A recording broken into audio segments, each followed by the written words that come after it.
Computer centre help desk में आपका एक बार फिर से स्वागत है। ये एमएस वर्ड 2016 का 22 वीडियो ट्यूटोरियल है। लास्ट वीडियो के अंदर हमने एमएस वर्ड के अंदर यूज़ होने वाले हाइपरलिंक ऑप्शन को यूज़ करना सीखा था। आज के इस वीडियो ट्यूटोरियल के अंदर हम एमएस वर्ड के अंदर यूज़ होने वाले book mark and cross reference option के बारे में यूज़ करना सीखने वाले हैं। तो चलते हैं। लास्ट वीडियो के अंदर हमने सीखा था कि कैसे हम अपने किसी स्पेसिफिक ऑडियो वीडियो या इंटरनेट पे रखी हुई किसी फाइल के साथ, कंप्यूटर में रखी हुई किसी फाइल के साथ, फोल्डर के साथ, ऑडियो या वीडियो के साथ कैसे लिंक क्रिएट करते हैं, वो हमने with the help of hyperlink last video के अंदर सीखा था। तो हाइपरलिंक का जो मेन पर्पस था वो था डॉक्यूमेंट से बाहर किसी चीज़ के साथ लिंक क्रिएट करना। अगर हमने अपने डॉक्यूमेंट के ही अंदर किसी स्पेसिफिक प्लेस के साथ लिंक क्रिएट करना है तो उसके लिए हम लोग जो है वो बुक मार्क को यूज़ करते हैं एमएस वर्ड के अंदर। तो बुक मार्क का क्या यूज़ हुआ? बुक मार्क का यूज़ होता है किसी स्पेसिफिक प्लेस पे जंप करने के लिए। अगर आपको अपने डॉक्यूमेंट में किसी स्पेसिफिक प्लेस पे जंप करना है, किसी स्पेसिफिक पेज नंबर पे जंप करना है या पेज की किसी स्पेसिफिक पार्ट पे जंप करना है तो उसके लिए हम लोग जो है वो बुक मार्क को यूज़ करते हैं। जैसे नॉर्मली आपने देखा होगा जब हम लोग किसी बुक में से कुछ पढ़ रहे होते हैं या फिर लिख रहे होते हैं और बुक को बंद करने वाले होते हैं, जैसे कि लाइक हम कुछ देर के बाद फिर से पढ़ेंगे तो तब तक के लिए हम कैसे याद रखते हैं कि मैंने लास्ट कहाँ पे पढ़ के या फिर लिख के छोड़ा था। तो हमारे सभी के अपने अपने तरीके होते हैं। हम क्या करते हैं बुक के अंदर या तो कोई पेंसिल या पेन रख देंगे या पेज को मोड़ देंगे, है ना, या फिर उसके अंदर कुछ रख देंगे। जब भी हम लोग बुक्स पढ़ते हैं तो बुक्स में आपने देखना है एक आपको कार्ड टाइप मिलेगा जिसको नॉर्मली बुक मार्क ही बोलते हैं हम। उस बुक मार्क को हम वहाँ जाके रख देते हैं अपने बुक के अंदर जहाँ पे हमने लास्ट टाइम बुक पढ़ के छोड़ी होगी। इससे क्या होता है कि नेक्स्ट टाइम जब भी हम आते हैं तो हमें ये याद रखने की ज़रूरत नहीं होती है कि हमने कौन से पेज नंबर पे लास्ट टाइम पढ़ा था। आप उसी एरिया पे चले जाओगे जहाँ पे आपने वो बुक मार्क रखा होगा तो आप डायरेक्टली वहाँ पे जंप कर पाओगे। तो मेनली यूज़ क्या होता है बुक मार्क का? तो मेनली यूज़ यही हुआ कि अगर हमने पेज के मतलब बुक के किसी स्पेसिफिक पेज पे डायरेक्टली जंप करना है तो हम डायरेक्टली वहाँ पे जा सकते हैं। तो उसी तरह से कंप्यूटर के अंदर भी हम अगर हम किसी डॉक्यूमेंट के किसी स्पेसिफिक प्लेस पे डायरेक्टली जाना चाहते हैं, किसी पेज पे डायरेक्टली जाना चाहते हैं, जंप करना चाहते हैं, तो हम लोग जो है बुक मार्क का यूज़ उसके लिए करते हैं। तो देखते हैं कैसे इसको यूज़ करते हैं, प्रैक्टिकली परफॉर्म करके देखते हैं। तो जैसे मेरे पास यहाँ पे एक डॉक्यूमेंट बना हुआ है और हमने इस डॉक्यूमेंट के किसी स्पेसिफिक प्लेस पे, मान लो मैं इसको आज पढ़ रहा था और पढ़ते पढ़ते मैं लाइक आज यहाँ पे छोड़ रहा हूँ इस लाइन के पास इसको। तो कल जब मैं आऊँगा तो मेरे को फिर से स्क्रॉलिंग करनी पड़ेगी, देखना पड़ेगा कहाँ पे मैंने छोड़ा था इसको लिख के या पढ़ के। तो मैं क्या करूँगा, मेरे को याद रखने के लिए इसको स्क्रॉल ना करना पड़े तो मैं इस एरिया में किसी भी टेक्स्ट को सेलेक्ट कर दूंगा या फिर क्लिक करके रखूँगा। उसके बाद हमें क्लिक करना होगा यहाँ पे बुक मार्क पे। जैसे आप बुक मार्क पे क्लिक करोगे तो यहाँ पे आपको ऑप्शन दिया जाता है बुक मार्क का। यहाँ पे आप बुक मार्क का नाम दे सकते हैं। आपको कुछ चीज़ों का ध्यान रखना है कि जो भी बुक मार्क का नाम आप दोगे उसकी स्टार्टिंग आप करेक्टर से ही करोगे। मतलब स्टार्टिंग में कोई भी नंबर आप यूज़ नहीं करोगे इसमें। अगर आप नंबर यूज़ करोगे देखोगे यहाँ पे कोई भी ऑप्शन काम नहीं करेगा। मतलब ऐड वाला ऑप्शन यहाँ पे काम करना चाहिए पर अभी काम नहीं कर रहा है। इसलिए आपने जो हमेशा जो है वो नाम यहाँ पे लेटर में ही देना है, करेक्टर में ही देना है। दूसरा ये है कि आप इसमें स्पेस वगैरह भी इग्नोर करोगे, स्पेस भी नहीं दोगे आप। जैसे इसका मैं नाम दे देता हूँ लास्ट, अब मैं स्पेस दे रहा हूँ और यहाँ लिख दिया मैंने डे। देखो जैसे मैंने स्पेस दिया तो आप देखोगे अभी जो ऑप्शन ऐड वाला जो ऑन था वो ऑफ हो गया है। तो इसलिए आपको स्पेस भी इसमें नहीं देना है। तो बाकी आप चाहो तो नंबर यूज़ कर सकते हो, कोई इशू नहीं है, पर वो आपको नंबर कैरेक्टर के बाद यूज़ करना है, उससे पहले आप यूज़ नहीं कर सकते। तो उसको मैंने नाम यहाँ पे दे दिया like last day and then इसको हमने ऐड कर दिया। जैसे हमने ऐड पे क्लिक कर दिया, अब क्या होगा नेक्स्ट टाइम जब भी मैं अपने डॉक्यूमेंट के अंदर अपने डॉक्यूमेंट को ओपन करूँगा तो हमें इस एरिया में आने के लिए हमें स्क्रॉलिंग नहीं करनी पड़ेगी। एग्जांपल मैं इस फाइल को कर लेता हूँ सेव, तो हमने फाइल को कर दिया सेव। लाइक मैं इसको सेव कर लेता हूँ टेम्परेरी डेस्कटॉप पे। ओके, डेस्कटॉप पे सेव कर लेते हैं और इसका नाम हमने दे दिया यहाँ पे बुकमार्क। बुकमार्क देने के बाद हमने इसको कर दिया सेव। अब हम चलते हैं, क्लोज करते हैं इसको और चलते हैं अपने एम एस वर्ड डेस्कटॉप की स्क्रीन के ऊपर। तो यहाँ पे देखेंगे हमने अभी फाइल सेव की थी बुकमार्क के नाम से, हमें यहाँ पे वो दिख रही है फाइल। अब इस पर हम डबल क्लिक करेंगे। जैसे भी इस पर डबल क्लिक करेंगे तो फाइल हमारी हो जाएगी ओपन। और ओपन होने के बाद अगर आपने उसी एरिया पे वापस जाना है जहाँ पे हमने डॉक्यूमेंट को लास्ट छोड़ा था, तो उसके लिए हमें क्या करना होगा, हमें जाना होगा इंसर्ट टैब पे, क्लिक करना होगा हमें बुक मार्क पे। और यहाँ पे देखेंगे, यहाँ पे जो नाम हम लास्ट टाइम दिया था बुक मार्क को, वो आपको दिख रहा है यहाँ पे लास्ट डे करके। आप जैसे ही गो टू पे क्लिक करोगे तो आप एकदम से स्क्रॉल होके वहाँ पे पहुँच जाओगे जो एरिया हमने लास्ट टाइम मार्क किया था। तो देखो क्लिक किया एंड जैसे ही हमने क्लिक किया तो हम पहुँच गए उसी एरिया के पास जो एरिया हमने लास्ट टाइम मार्क किया था। तो ऐसे ही आप अलग अलग प्लेस पे जाके, मतलब अलग अलग पेज के किसी स्पेसिफिक एरिया के ऊपर जाके हाइपरलिंक बुकमार्क बना सकते हो। ये भी एक तरह का हाइपरलिंक ही होता है, पर ये विद इन डॉक्यूमेंट ही चलता है। ठीक है, तो ये पर्पज़ होता है हमारा यहाँ पे बुकमार्क का। तो फाइनल अगर हम क्लोज करें, क्या होता है बुकमार्क, तो बुकमार्क का यूज़ होता है हमारे डॉक्यूमेंट के अंदर किसी स्पेसिफिक प्लेस पे जंप करने के लिए। और स्टेप बिल्कुल सिंपल है, आपको सेलेक्ट करना है उस एरिया को, क्लिक करना है बुकमार्क पे, इसको एक नेम स्पेसिफाई करना है, नेम देने के बाद आपको ऐड करना है। और नेक्स्ट टाइम जब भी आप डॉक्यूमेंट में आएंगे और आपने अगर उस स्पेसिफिक प्लेस पे जाना होगा जो आपने लास्ट टाइम बुकमार्क किया होगा, तो आपको क्लिक करना है बुकमार्क पे, नाम यहाँ पे डिस्प्ले हो जाएगा, आपने क्लिक करना है उस चीज़ पे, उस नाम पे जो आपने लास्ट टाइम दिया था, और क्लिक करना है गो टू। एंड जैसे आप गो टू करोगे तो आप उस पर्टिकुलर एरिया पे अपने आप ही स्विच कर जाओगे जो भी एरिया आपने वहाँ पे बुकमार्क में सेव किया था। तो ये ऑप्शन होता है हमारे बुकमार्क का। तो बुकमार्क के बाद हमारे पास जो नेक्स्ट ऑप्शन यहाँ पे आता है लिंक ग्रुप के अंदर, वो है क्रॉस रेफरेंस।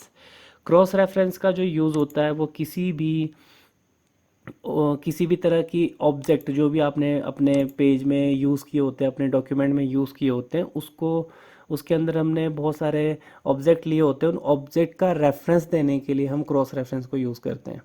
अब ऑब्जेक्ट कुछ भी हो सकता है। एग्जांपल के तौर पे हमारे पास यहाँ पे एक फ़ोटो है, और इस फ़ोटो का अगर आपको कहीं पर रेफरेंस देना है तो रेफरेंस देने के लिए हम क्रॉस रेफरेंस को यूज़ कर सकते हैं। ये बुक्स में बहुत ज़्यादा यूज़ होता है ये ऑप्शन। तो अगर इसका एक एग्जांपल मैं आपको बताऊं तो हमारे पास एक बुक है यहाँ पे, इस बुक के अंदर हम इसका एक एग्जांपल देखेंगे। तो आप चेक करो, यहाँ पे एक बुक है, इस बुक के अंदर सबसे पहले एक इंट्रोडक्शन लिखी गई है और यहाँ पे आप देखोगे तो यहाँ पे एक फ़ोटो लगी हुई, एक इमेज लगी हुई। इस इमेज के बॉटम में अगर हम चेक करेंगे तो यहाँ पे लिखा है फिगर 6.1, और ये जो 6.1 है इसका रेफरेंस कहीं ना कहीं हमें इस पैराग्राफ के अंदर देखने को मिलेगा। तो हम यहाँ पे देख पा रहे हैं स्टार्टिंग की लाइन के अंदर ही जो है रेफरेंस यहाँ पे दिया गया है इस फोटो का। तो ये कैसे दिया गया है, इसके लिए यूज़ किया गया है क्रॉस रेफरेंस। तो यहाँ पे भी देख सकते हो आप, यहाँ पे भी यूज़ हुआ हुआ है और भी कहीं ना कहीं यूज़ हुआ होगा। जैसे कि एग्जांपल के तौर पे यहाँ पे एक फ्लो चार्ट बना रखा है और इसको भी एक नाम दिया है फिगर 6.2, और इसका भी कहीं ना कहीं रेफरेंस दिया होगा इस पैराग्राफ के अंदर। अगर हम इसको चेकआउट करें तो ये देखो यहाँ पे दिया गया है रेफरेंस यहाँ पे, और यहाँ पे मेंशन भी किया गया है look at the flow chart show in figure 6.2। तो इस तरह से जो रेफरेंसेस यहाँ पे दिए जा रहे हैं ये क्रॉस रेफरेंस की मदद से दिए जाते हैं। क्रॉस रेफरेंस से हम अपनी कोई भी, आपने अगर कोई भी ऑब्जेक्ट बनाया है, ऑब्जेक्ट में कुछ भी हो सकता है, वो आपका फ्लो चार्ट हो सकता है, वो कोई पिक्चर हो सकती है, वो कोई हेडिंग हो सकती है, कुछ भी हो सकता है, उसको आप यहाँ पे एज अ रेफरेंस कहीं पे भी देने के लिए यूज़ कर सकते हैं। एग्जांपल के तौर पे अब हमने अगर इसको यूज़ करा तो कैसे करेंगे, जैसे कि लाइक मेरे पास यहाँ पे एक पिक्चर है, इस पिक्चर का रेफरेंस मैंने कहीं पे देना है। जैसे कि यहाँ लिखा है this is the most common way to classify network below. अब बिलो के ठीक आगे हमें यहाँ पे रेफरेंस देना है, इस जो शेप हमने यहाँ पे बना रखी, जो यहाँ पे नेटवर्क के टाइप डिफाइन कर रखे, इसका हमने रेफरेंस वहाँ पे देना है। तो रेफरेंस कैसे दूंगा मैं, इस फोटो पे सबसे पहले तो हम क्लिक करेंगे और क्लिक करने के बाद करेंगे राइट क्लिक, और राइट क्लिक करने के बाद यहाँ पे एक ऑप्शन आएगा जिसका नाम है इंसर्ट कैप्शन। इंसर्ट कैप्शन का यूज़ हम किसी भी फ़ोटो या फिर ऑब्जेक्ट को नाम देने के लिए करते हैं। तो जैसे हम यहाँ पे क्लिक करेंगे, क्लिक करने के बाद यहाँ पे देखो बाय डिफ़ॉल्ट जो कैप्शन लेवल आ जाएगा वो आ जाएगा फिगर 1। अगर आपको कोई और कैप्शन लेवल यहाँ पे यूज़ करना है, कई बार हम टेबल लेते हैं, कई बार हम शेप्स लेते हैं, या फिर हमें कोई अपना नाम रखना होता है, कस्टम नेम रखना होता है, तो आप यहाँ पे न्यू लेवल पे जाके जो भी नेम सेट करना चाहो इसकी जगह वो कर सकते हो। जैसे कि यहाँ पे बाय डिफ़ॉल्ट फिगर वन आ रहा, आपको चाहिए कि कुछ और वर्ड आए स्टार्टिंग में, तो आप यहाँ पे उसको लिख सकते हो, अपने हिसाब से आप चूज़ कर सकते हो। फिलहाल हम यहाँ पे जो है जो डिफ़ॉल्ट आता है वो फिगर वन, उसी को यूज़ कर रहे हैं। तो इसका नाम फिगर वन है, और दिखाएगा कहाँ पे ये लेबल, तो ये दिखाएगा बिलो सेलेक्टेड आइटम। तो मतलब इस जो ये यहाँ पे एक शेप ली हुई है, इसके ठीक बॉटम में आपको ये वर्डिंग देखने को मिलेगी जो यहाँ पे लिखी हुई है। इसका कैप्शन यहाँ पे मैं दे देता हूँ, लाइक जैसे मैंने इसका आगे नाम दे दिया टाइप्स ऑफ कंप्यूटर नेटवर्क। तो ये इसका जो है कैप्शन जो है वो बन गया होगा कुछ इस तरह से। तो हमने क्लिक किया यहाँ पे ओके पे। जैसे हमने ओके पे क्लिक किया तो उसको हम चेकआउट करते हैं। यहाँ पे देखो बॉटम में जो है यहाँ पे इसका एक रेफरेंस आ गया, मतलब रेफरेंस तो नहीं बोलेंगे, इसको बोलेंगे कैप्शन आ गया। और इस कैप्शन को हम कहीं पे भी रेफरेंस के लिए यूज़ कर सकते हैं।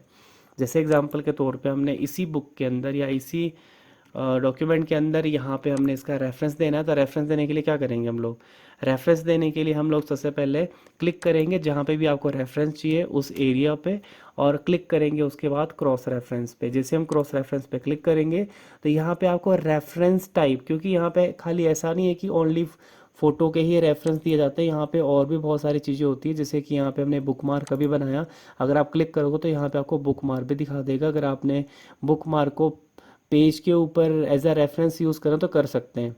ठीक है, इसको भी अभी यूज़ करके देखेंगे। पहले हम चलते हैं जो हमने अभी नाम दिया था। यहाँ देखो हेडिंग अगर आपने बना रखी है, हेडिंग यूज़ कर सकते हैं। फुट नोट एंड नोट हम आगे जाके यूज़ करेंगे, इक्वेशन भी आगे जाके यूज़ करेंगे।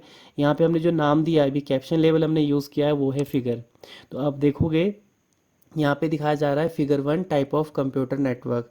तो आपको क्या करना है, ये पूरा का पूरा यूज़ करना है या फिर खाली जो फिगर वन है वही यूज़ करना है। तो यहाँ पे देखो लिखा है एंटायर कैप्शन, इसका मतलब ये पूरा का पूरा जो नाम है वो वहाँ पे आ जाएगा। पर हमें पूरा नाम नहीं चाहिए, हमें सिर्फ और सिर्फ इसका सिर्फ जो नाम है वही चाहिए, मतलब फिगर वन ही हमें वहाँ पे आना चाहिए।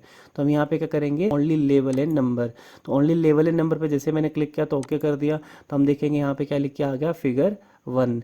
अगर आपको फिगर वन प्लस जो भी नाम वहाँ पे दिया गया है वो भी आपको यूज़ करना है तो आप इस वाले ऑप्शन पे यूज़ करो एंटायर कैप्शन पे। तो एक कंप्लीट पूरा जो फिगर का नाम और आगे जो हमने उसमें लिखा है टाइप्स ऑफ कंप्यूटर नेटवर्क वो भी वहाँ पे प्रिंट करके देगा। पर जो हमने अभी एग्जांपल देखा उस एग्जांपल के हिसाब से वहाँ पे पूरा का पूरा जो है वो मतलब रेफरेंस नहीं दिया गया है, ओनली जस्ट पिक्चर के बारे में बताया गया है। जैसे कि अगर हम यहाँ चेकआउट करें तो यहाँ पे देखो यहाँ लिखा गया था ओनली फिगर 6.2। ये जो कंप्लीट लिखा हुआ था आगे ये वर्डिंग हमें वहाँ पे नहीं देखने को मिली, तो इसलिए यही ऑप्शन यही मेथड हमने या फिर बोल सकते यही पैटर्न मैं यहाँ पे भी यूज़ कर रहा हूँ। तो इसी करके मैंने यहाँ पे जो ऑप्शन यूज़ किया वो किया इसमें ओनली लेवल एंड नंबर वाला, जिससे क्या हुआ खाली यहाँ पे फिगर वन लिख के आ गया। अच्छा, इससे क्या बेनिफिट होगा हमें, एक तो बात है कि अगर हमने रेफरेंस देना है बुक के अंदर, मैं एज अ रीडर अगर मैं पढ़ रहा हूँ बुक को और मेरे को देखना है कि टाइप्स ऑफ नेटवर्क कौन कौन से होते हैं तो मैं यहाँ पे रेफरेंस दे सकता हूँ। और दूसरा क्या है कि अगर मेरे पास ये जो बुक है ये एज अ सॉफ्ट कॉपी है, मतलब प्रिंटेड फॉर्म में नहीं है, हार्ड फॉर्म में नहीं है, मेरे पास ये एज अ सॉफ्ट कॉपी है। तो अगर मैं पॉइंटर इसके ऊपर लेके जाऊंगा तो देखो यहाँ पे बता रहा है control plus click to follow link. अगर मैं कंट्रोल के साथ क्लिक करूंगा इसके ऊपर तो ऑटोमेटिकली मैं उसी एरिया पे पहुंच जाऊंगा जिस एरिया पे ये फ़ोटो ली गई है। तो हमने क्लिक किया तो देखो स्क्रॉल आपका अपने आप ही वहाँ पे चला गया, पेज स्क्रॉल होके वहीं चला गया जहाँ पे फ़ोटो को हमने नाम दिया है। तो पूरे डॉक्यूमेंट में अगर आपने कोई और भी फ़ोटो ली है उनके भी अगर आप रेफरेंसेस कहीं पे देना चाह रहे हो तो आप रेफरेंसेस दे सकते हो उसके अंदर। ऐसे ही अगर हमने अपनी हेडिंग के साथ भी काम करना है तो आप हेडिंग के अंदर भी रेफरेंसेस को यूज़ कर सकते हैं। उसके लिए सबसे पहले क्या करना है हमें, जो भी टेक्स्ट हमने जो भी हेडिंग्स हमने अपने पेज में बनाई हुई है अपने डॉक्यूमेंट लिए में ली है उसको हम पहले हेडिंग में कन्वर्ट करेंगे। जैसे कि यहाँ पे हमने लिखा है पर्सनल एरिया नेटवर्क, इसको होम टैब पे जाके हम यहाँ पे हेडिंग वन दे देंगे। इसी तरह से हम अपनी हेडिंग जो सेकंड हेडिंग है उसको भी सिलेक्ट करके यहाँ पे हेडिंग टू दे देंगे, और ऐसे हम यहाँ पे हेडिंग थ्री को भी यहाँ से हेडिंग वन दे देंगे। मतलब जो हेडिंग है इसको भी हमने हेडिंग वन दे दिया। अब इन हेडिंग्स का यूज़ आप रेफरेंस देने के लिए कर सकते हो। जैसे कि एग्जांपल के तौर पे हमने यहाँ पे टॉप पे मैं चाहता हूँ कि जैसे मैं यहाँ पे क्लिक करूँ तो मेरे को स्क्रॉल ना करना पड़े, ऑटोमेटिकली आपका जो पॉइंटर है अपना, आपका जो पेज है वो स्क्रॉल होके मेरे को उस पर्टिकुलर पॉइंट के ऊपर या उस पर्टिकुलर टॉपिक के ऊपर लेके जाए, स्क्रॉलिंग आपको ना करनी पड़े।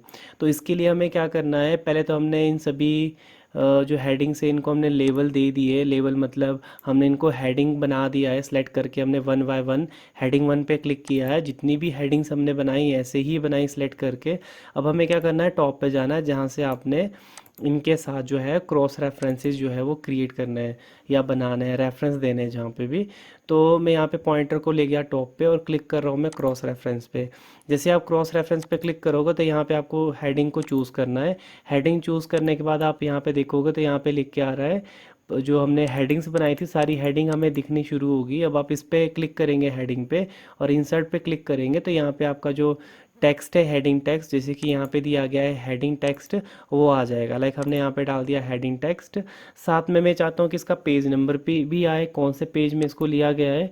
तो आपको यहाँ पे चूज़ करना है पेज नंबर और क्लिक करना है इंसर्ट पे। तो यहाँ पे हमारे पास क्या आ गया, पेज नंबर 2 आ गया। ऐसे ही करके हमने यहाँ पे सेकंड हेडिंग को उठाना है और हेडिंग उठाने से पहले हम यहाँ पे जो है वो सेकंड हेडिंग को भी इंसर्ट कर देंगे।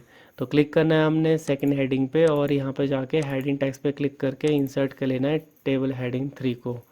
इसी तरह से फिर हमने यहाँ पे हेडिंग 3 ऐड करनी है। तो हेडिंग 3 ऐड करने के लिए भी हमने यहाँ पे ले लिया हेडिंग 3, इंसर्ट किया और हमें इसका भी चाहिए एक पेज नंबर। तो पेज नंबर पे क्लिक करके हमने इसको भी इंसर्ट कर दिया। तो ऐसे करके ये एक चीज़ गलत जगह इंसर्ट होगी, इसको डिलीट करके हम चलते हैं इसके ठीक आगे और यहाँ पे इंसर्ट कर लेते हैं इसका पेज नंबर। अब इसको थोड़ा सा फॉर्मेट कर लेते हैं ताकि प्रॉपर देखने में सही लगे ये। तो इसके बीच में मैं डॉट डॉट लगा रहा हूँ और एंड में जाके यहाँ पे शिफ्ट प्लस एंटर कर रहा हूँ। शिफ्ट प्लस एंटर हमारा सॉफ्ट एंटर है, आप शिफ्ट प्लस एंटर यूज़ कर सकते हो सॉफ्ट एंटर के लिए। अच्छा, इसी तरह से हमने यहाँ पे जो हेडिंग्स है उनको ले लिया और यहाँ पे डॉट डॉट लगा के थोड़ा सा डिस्टेंस दे दिया इसके बीच में। हमारे जो क्रॉस रेफरेंसेस है या फिर बोल सकते हैं हेडिंग के रेफरेंसेस है वो बन के कम्प्लीट हो गए हैं।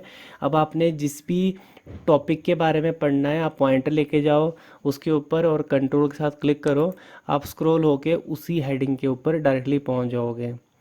ठीक है, इस तरह से अगर आप किसी और हेडिंग पे जाना चाह रहे हो, अगेन वही control plus click and automatically आप पहुंच गए उसी हेडिंग के ऊपर। तो क्रॉस रेफरेंस का यूज़ किसी भी तरह की शेप्स, किसी भी तरह के टेबल, किसी भी तरह की पिक्चर या फिर हेडिंग्स के साथ, बुकमार्क के साथ, एंड नोट, फुट नोट के साथ, अगर आपको रेफरेंसेस देने पूरे डॉक्यूमेंट पे कहीं पे भी, तो उसके लिए इसका यूज़ किया जाता है। तो आई होप आपको समझ में आया होगा। मिलते हैं नेक्स्ट वीडियो के अंदर। Thank you.